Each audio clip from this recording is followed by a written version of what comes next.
Okay, so let me start by saying that this video is super casual. As you can see, my room is a complete mess in the background, and I'm gonna be eating while talking to you guys, so it's kind of like a mukbang or whatever they call it video. But by the title of this video, we need to talk. So let me start by saying thank you to everybody that's been supporting me and everybody that helped me get out here, and my parents that are so supportive. I'm gonna try not to get emotional in this video. Okay. My parents that are really supportive, and my friends that are back home. Okay. That understand where I'm coming from, and my godparents and, you know, family, everybody that came to my going away party. I'm an ugly crier, sorry. I just really want to thank all of you, and I'm so thankful that I have people in my life that are able to support me. And some of you may understand and some of you may not, and that's okay. But I just wanted to kind of explain things to you guys because I know it can get confusing. So, as you know, I'm here at the University of Hawaii. I'm approximately about 2,500 miles away from home, across the ocean. So, you can see why that can be tough. Sorry if there's a lot of noise. I'm gonna eat. When I first came out here, I loved it. I don't know if it was because my grandparents were here, so like I was able to get around because there was a car, or if like I hadn't really settled into college life here yet, or any of that. But I think coming out here, my expectations were really high. I came from a really small university, for those of you that know, so there's not much nightlife, not much party life, not big of a Greek life, but there was one, so I'll get into that right now. But here it's just completely different. It definitely wasn't what I expected. Don't get me wrong, the campus is beautiful. It's a beautiful school, it's a good school, but it's just really not a good fit for me. And it hurts my heart to say that because coming out here, you know, it was my dream school. I was really excited and stoked. And I knew that if I wanted to come home, I can come home in a year. But I don't even think I can last a year out here, which is really disappointing. I'll get into that more. I guess I'll start by explaining the stuff about like why I feel the way I do. So I'll get into that first. I'm 20. I'm gonna be 21 in January, so in a couple of months, and I'm becoming an adult. And I know it sounds stupid, but maybe it's just because I'm young or naive, but I know what I want, and I want to start my future. I know kind of what I want to do. I'm pretty sure that I want to work with special needs, whether it be in school or through like art or like athletics or dancing, like whatever. And here it's kind of hard to do that. I'll explain it when I talk about classes in school. So one, I'm really eager to get, you know, started on what I actually want to do, and I want to end up getting my own place, so I have to build credit for that. You know, so all of these like adult things are starting to happen, and I want them to happen even though I'm gonna have to start paying bills and like all the adult stuff, which is scary. But I really want to get like my feet, you know, grounded. So that's one thing. Another thing is I want you guys, for those of you back home that are around my age, going to school back home,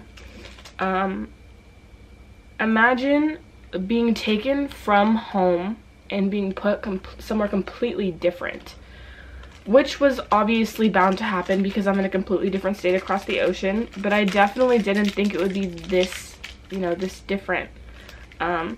I grew up in an area where it's mainly Hispanic.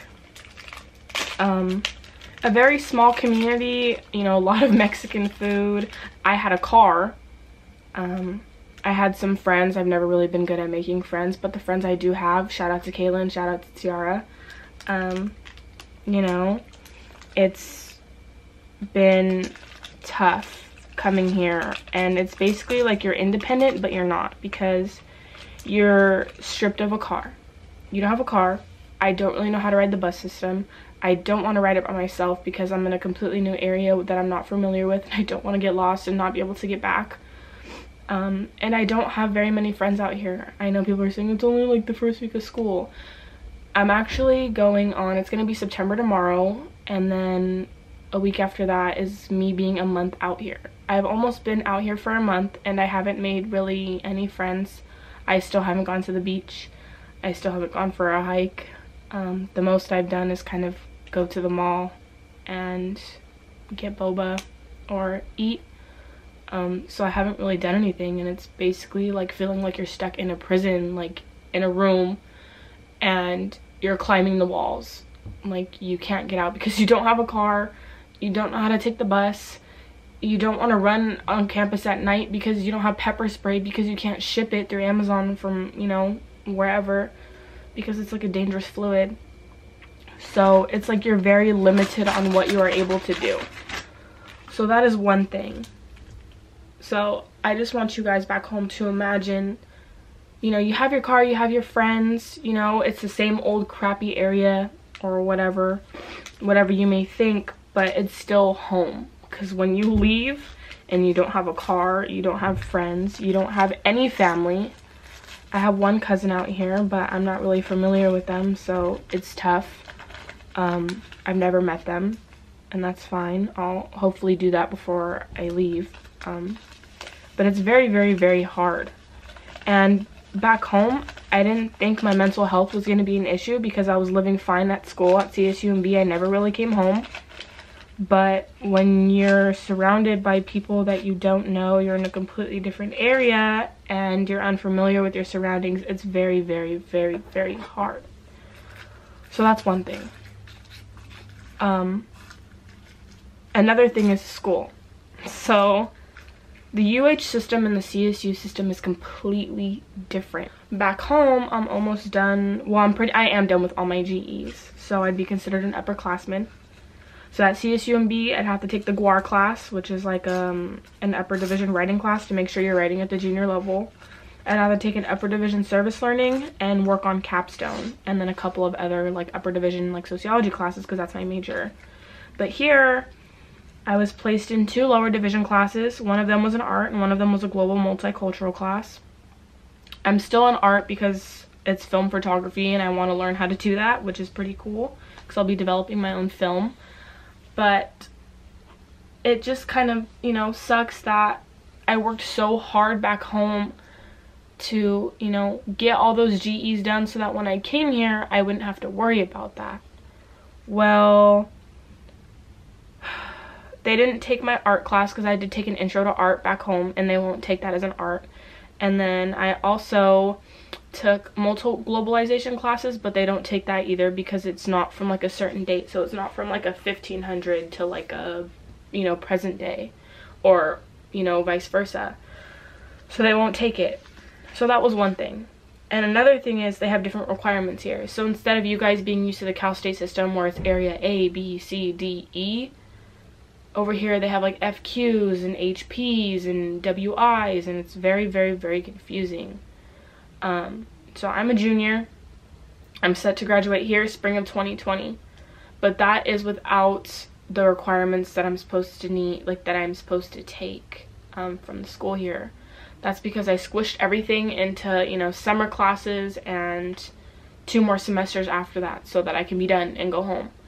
But I found out that I need 5 WIs, which are writing intensives. And the writing intensive that I'm taking now, I have to read 6 books on my own and write 4-page reviews about each of them. That's only 1 class, and I have to take, you know, 4 more of those. But it's almost impossible to take, you know, 4, like 2 or 3 WIs, excuse me, 2 or 3 WIs in 1 semester on top of upper division classes. So that would mean that I would have to drag my classes out to maybe another semester or two to finish. So that would put me at finishing fall of 2020 or spring of 2021, and that's not when I want to graduate. I'm trying to, you know, get my foot in the door at a certain program. I applied to 3 schools back home already, one of them being San Jose State, and I'm hoping I can get in.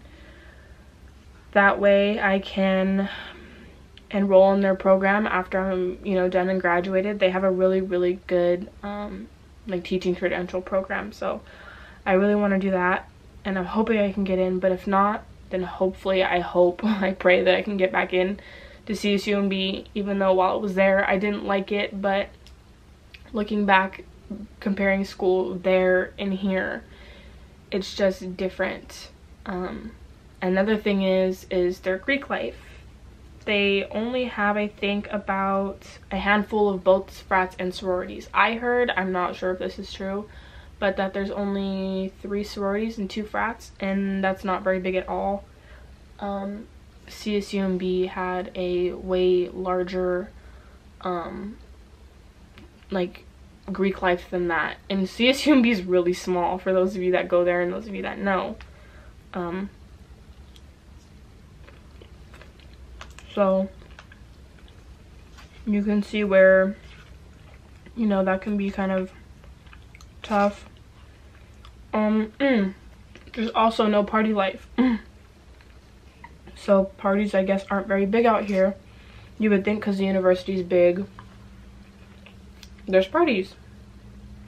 Well, I guess there's not very many. Not that I'm a party person, but for somebody that doesn't have any friends, isn't from here, and isn't able really to get out, like, it would be nice to go out every now and then just to get my mind off things, or, you know, just to meet people, normal college stuff.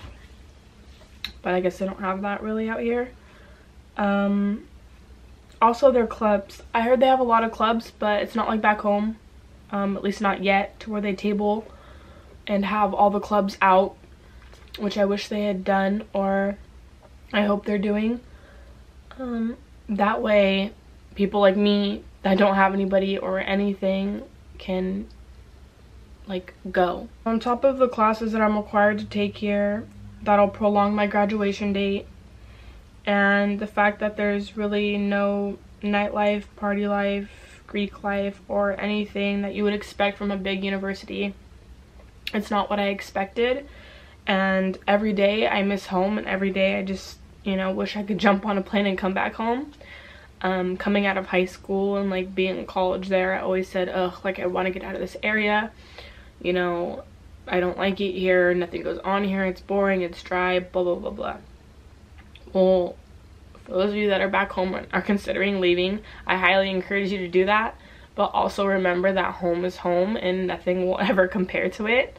I don't have any Mexican food out here. I've met one other Hispanic girl. It's very different, and, like, I don't have a car. It's hot 24/7, which I love warmth, but I never thought I'd say it, but I miss wearing sweaters and shoes. And I guess it's kind of like, in a way, mourning, like, the old life that I used to have, because it's really tough. And when all your loved ones are back home, you feel alone and scared, and sometimes I think to myself that I don't know if I made a good decision coming out here. But my mom does tell me that, you know, I never would have known if, you know, I didn't try. That I don't want to be older and have to tell my kids, yeah, like, you know, I really wanted to go to my dream school, but I never got in. And I did get in, and I came and I tried it. I didn't think, okay, so here's another big thing that I really want to talk about that's really important. Mental health. So I'll probably put this in a separate video eventually about, like, mental health, like why I think I am the way I am. But I've always struggled, probably since I was really young. It started really bad when I was in 6th grade and I was getting bullied. But always struggled with anxiety and depression and some form of OCD. I am not diagnosed, and there's a reason for that. Being out here has really opened my eyes that mental health is very, very, very important. I've always known that, but I've never had to be alone or go through things alone physically without anybody here to help, or a hug, or, you know, somebody to tell me that it's gonna be okay. So, you know, dealing with depression and anxiety all on your own in a completely different area is very, very, very hard. And for those of you that don't understand or won't support my decision about going back home, that's okay. I can see why. But to me, home is home. And for people that struggle like I do, it's very important to be surrounded by friends and family and the things that you love. Sorry, I know I sound disgusting and I'm such an ugly crier, but it's true. I said when I first came out here, I loved it. And then when everybody left, I was fine. And I expected to meet a lot more people and to be doing a lot more things. So I was excited. But, you know, going on 3 weeks and then almost a month of being here, it's changed. It's not what I expected. Every morning I wake up and I just want to be home. I know, I guess that kind of sounds pathetic because people are like, oh my god, Michaela, you're such in a beautiful tropical place. Like, take advantage of it. And trust me, guys, I'm trying really hard. You know, I'm trying really hard to meet people. I'm trying really hard to talk to people. I'm trying to get out, but it's hard. I guess it's abnormal for people to transfer here as juniors. A lot of people transfer here as sophomores because back home, in order to transfer out, you need 60 credits. So that you're, like, you know, transferring it as a junior. But here you only need 24 transferable credits. So a lot of people transfer here as sophomores. Hence why it's kind of hard to meet people my age, because juniors and seniors here already know the ropes and they're kind of doing their own thing. Which is understandable. Bottom line, I just wanted to express that my mental health is very, very important to me. And I've never been diagnosed because I've always been too scared to go. I'm really stubborn and I'm a hard head and I don't like showing my emotions to other people. So I've always been afraid of just when, you know, somebody like a counselor or a therapist or a psychiatrist is going to ask me, so what's going on? I'm just going to break down. And I don't want to do that because it's years and years and years and years of built up, you know, stuff. So it's really hard to unravel everything. But I want to come home and I really, really, really want to work on my mental health. Out here, I made an appointment to speak with a counselor, so that's step 1. But yeah, so I'm hoping and praying that I can get in back home and that everything will work out. And if you guys could say a quick prayer for me, that'd be great. It's been really tough because I don't want to feel like a burden or a disappointment or a letdown to my family and friends, because I couldn't even make it out here a year. I can barely make it out here a semester, but it's my mental health and I hope you guys can understand that. So regardless, I'm gonna get a degree and I hope and pray that everything works out for the best. I think my purpose to come out here was that, you know, I'm a religious person, so I think God wanted me to get help and see how important family and friends are, to cherish and value them, and to try things on my own, but also know that taking care of myself and what's in here and just my internal, you know, everything is what's most important and what needs to come first. So I think that's what my purpose was of coming out here. And like I said, I just want to thank everybody for the support and the love and the kindness and everything that you've been able to give me, and I'm very, very, very, very thankful from the bottom of my heart. That's about it. I think I about kind of covered what I wanted to talk about. Oh, back to the requirements. On top of the WIs, you're required to take an HAP. And HAP is a Hawaiian like studies class, which would be cool to take. However, a lot of people said, well, if you want to come back home after a year, you can. Do you know how hard it would be to transfer back home as a senior? I'd probably be like a super, super senior because it pushed me back. HAPs do not transfer over to Cal States, and neither do WIs really, so it's tough. So it pushed my graduation date back. But no, that's what I was talking about when I said that, like, I would graduate later. And like I said, I'm becoming an adult and I want to have my car and I want to be able to work. You know, I really want to figure out what's best for my future.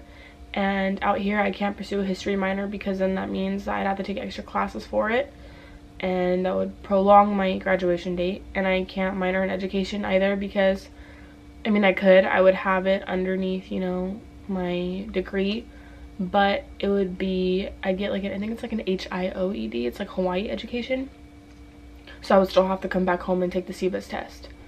And there's teaching credential programs back home that are really, really, really great. And I think another reason why I was, you know, supposed to come out here, my purpose was to figure out what I wanted to do.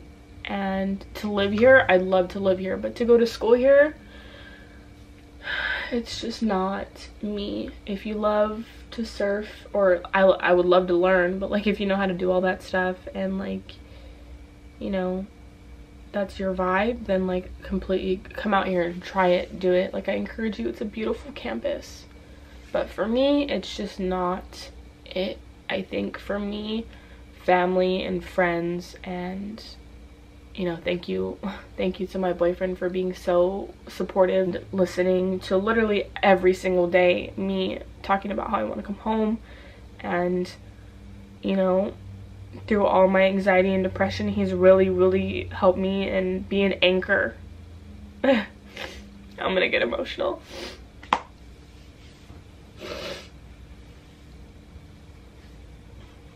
Baba, if you're watching this, I just want to say thank you.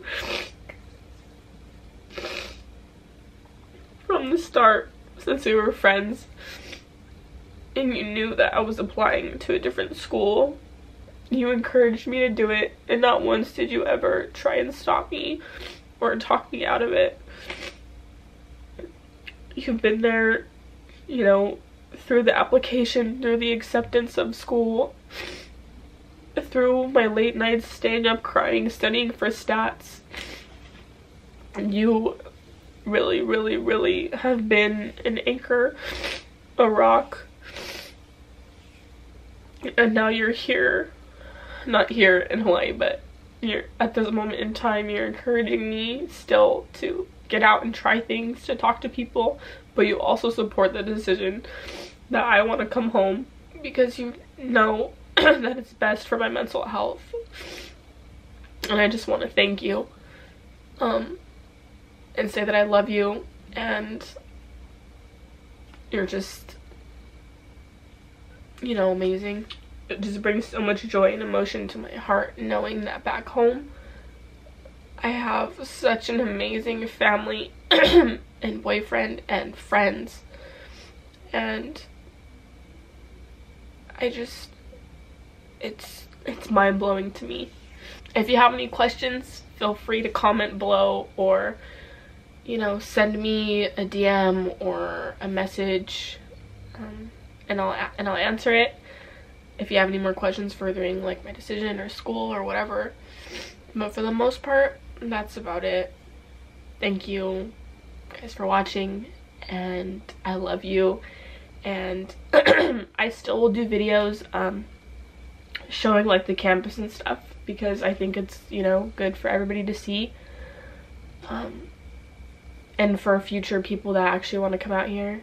Don't let my videos scare you. If you want to come to UH and or you're applying or you're thinking about it, do it. But just keep in mind, you know, if you're like me, like transferring in, just keep in mind the classes that you'll have to take, that it may be hard, and just enjoy what you have at home. So I will see you guys later, and I love you, and thank you for watching. I know it was probably a really ugly, emotional video, but I really appreciate it. And yeah, so I will see you guys next time. Bye.